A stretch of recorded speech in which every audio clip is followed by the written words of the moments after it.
Monsieur le Président Abdel Fattah el-Sisi,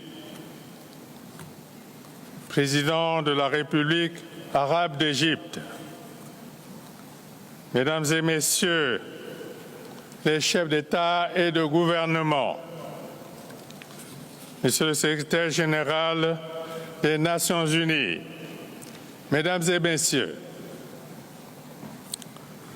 je saisis cette opportunité pour réaffirmer la ferme volonté et la détermination de la République du Congo à participer activement à l'effort mondial de la lutte contre les changements climatiques. Sans la moindre hésitation, j'apporte mon soutien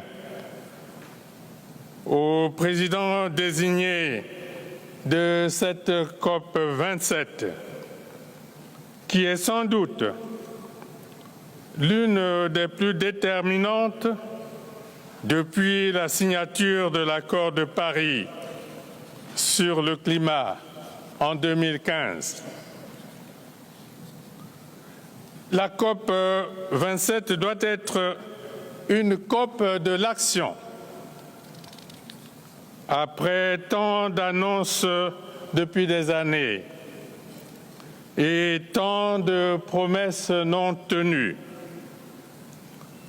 le temps est venu de passer aux actes concrets. Il y va de notre crédibilité. Mesdames et Messieurs, la nécessaire survie de l'humanité appelle le respect sans atermoiement des engagements pris et la mise en œuvre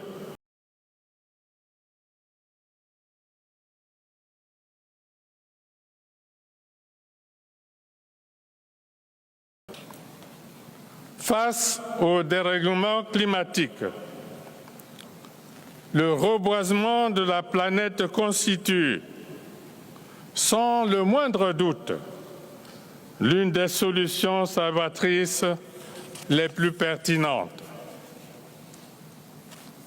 Avec un couvert forestier estimé à 220 millions d'hectares, soit environ 6% de la surface forestière planétaire et 10% de la biodiversité mondiale,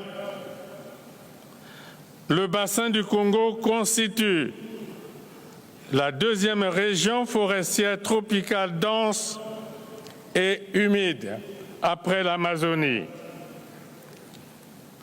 Les études estiment qu'il est peut-être le dernier grand puits de carbone tropical terrestre dans le monde, donnant ainsi une importance vitale à ces forêts dans la lutte mondiale contre les changements climatiques.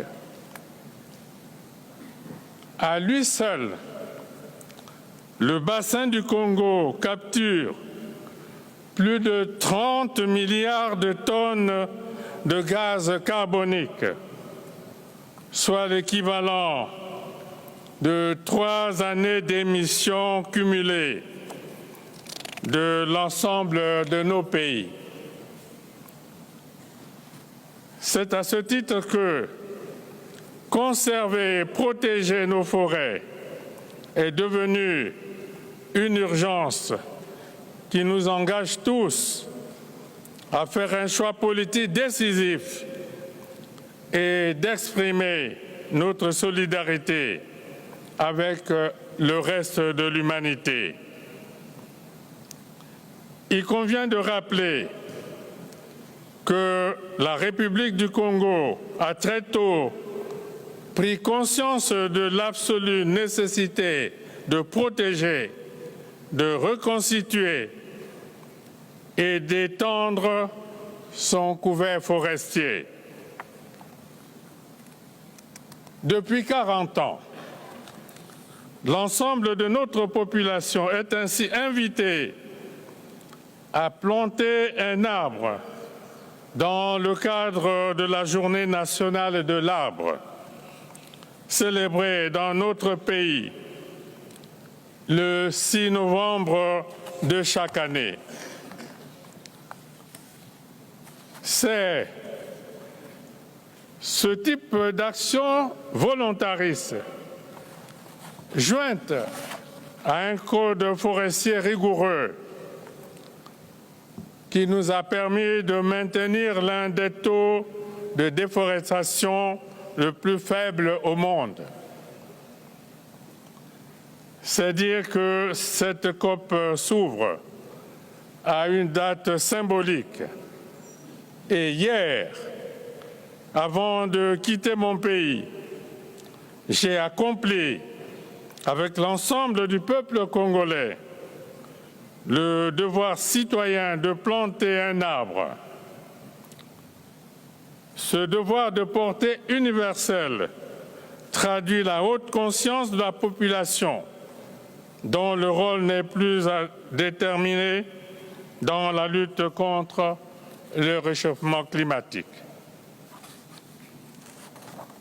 Au regard de cette expérience salutaire venue de la République du Congo et pour un monde plus sûr et plus juste sur le plan environnemental et climatique, je lance du haut de cette tribune l'appel solennel à l'instauration d'une décennie de l'afforestation qui obligerait l'humanité à inverser le cours actuel de destruction de nos forêts. Bien plus qu'une solution, il s'agit d'un impératif de raison, l'afforestation apparaissant comme un réel cri de cœur qui nous interpelle tous. Et je vous remercie.